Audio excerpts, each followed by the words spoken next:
Dear students, today I am posting my next video on analog electronic circuits, in which I'm going to tell you about integrator and differentiator circuit using an op-amp. So here the topic will be integrator and differentiator using an op-amp, that is operation amplifier. And in that, first we will see what do we mean by a integrator circuit. Now, generally, we know that the integrator circuit means it will give you an output which will be the integral of the input voltage. So here the output voltage will be integral of the input voltage. So here if you see the definition, an integrator is an op-amp circuit whose output is proportional to the integral of the input signal. Now we know that it is integral output of the input. Whatever you're going to get at the output is the integral of the input. Now this same function you can build up using a simple RNC circuit also, simple resistor and capacitor circuit also. Now here what we are studying is using an op-amp. The RNC combination we are going to use, but with an op-amp. Now by including op-amp, we are getting two advantages here. One is the output voltage will be very high as compared to the input compared to the output voltage of RC circuit. And second one is the output impedance will be very low because of op-amp.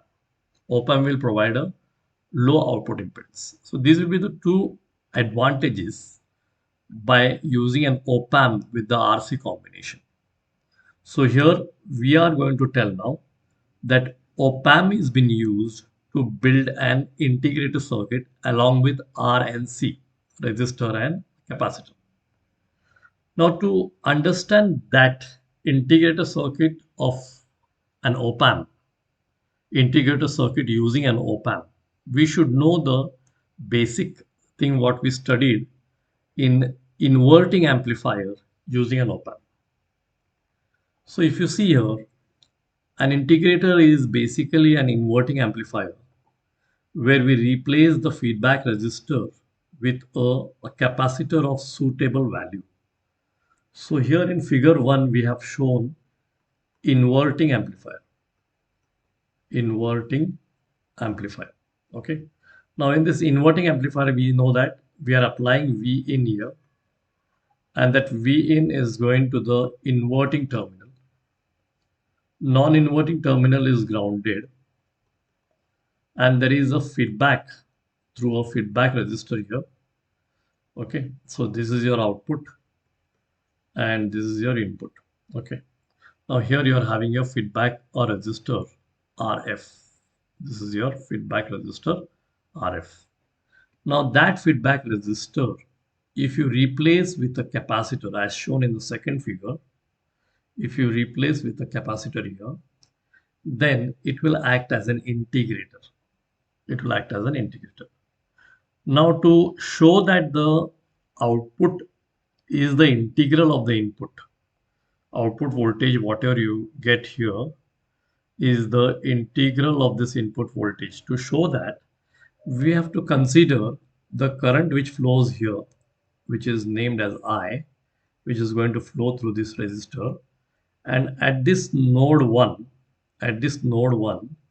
we will see that the current which is flowing here will be very less. It will be 0 because of this high input impedance, because of the high input impedance of op-amp. So whatever current is going to flow here will be equal to the current which is flowing in the feedback circuit. This is what we have to equate. And while equating this, we should know the relationship between the current through the capacitor and voltage across the capacitor. So here the voltage we have to take as V out, because here at this point voltage is 0, and then we have to think about what is capacitor.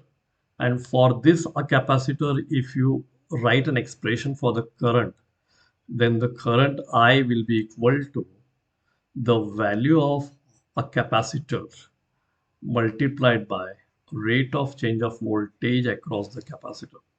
Okay, so here it will be your V out, but it will be the value of capacitor into rate of change of voltage of capacitor, which will give you the expression for current. So this current you are going to get like this, and this current you are going to get as V in upon R. Okay, so this is the voltage and this is the R resistance, V in upon R. So this equation you have to equate with the equation of capacitance and voltage. Okay, that means to prove that as a whole, we are going to see that the input current is equal to feedback current. Okay, now if you see that, that is what we say, that we are applying Kirchhoff's current law at node 1 of the above circuit, which is shown in figure 2, and we get that the input current I is equal to, so here you can see this is your input current I, that can be given as the input voltage upon the input resistor, whereas the feedback current I is given as capacitance multiplied by rate of change of voltage, that is voltage applied across the capacitor. And in that term, if you take the voltage difference, the voltage output voltage was existing and the input side at node 1 the voltage was 0, so we are going to consider only the output voltage V naught. Okay, now in this case, if you take dV naught, this only, that is the rate of change of output voltage, you can write it as minus 1 upon RC into V in dt. You can write it as minus 1 upon RC V in dt. Okay, the same equation, the same expression which was in the first case, it has just been adjusted. dV by d naught, we have taken dV naught, we have taken on one side, and dt and c we have taken on the other side. So here we are going to get as minus 1 upon RC into V in dt. Okay, so if you say this, integrating both the sides, integrating both the sides of the last equation, okay, then at one side we will get this V naught. So here you will get V naught, and that V naught will be equal to, if you see this expression, minus 1 by RC integral of input voltage V in. So this is important. Here you are getting integral of input voltage as a term which is in your output voltage expression. So it is multiplied by this gain also, 1 upon RC, and then it is a integrating voltage of the input. So output will be the integral function of the input voltage. That is what we can prove by equating the input current is equal to the feedback current. Similarly, if you apply certain types of waveforms to the integrator circuit, say in the first case, we have shown we are applying a square wave. This is a square wave. Square wave, if you apply to the input, then the output of integrator will be a triangular wave. Triangular wave. Similarly, if you apply a sine wave, the output will be cosine wave. Cosine wave. So this is a mathematically you can see that if you have cosine for a given sine, then it is an integral process. It is an integration process.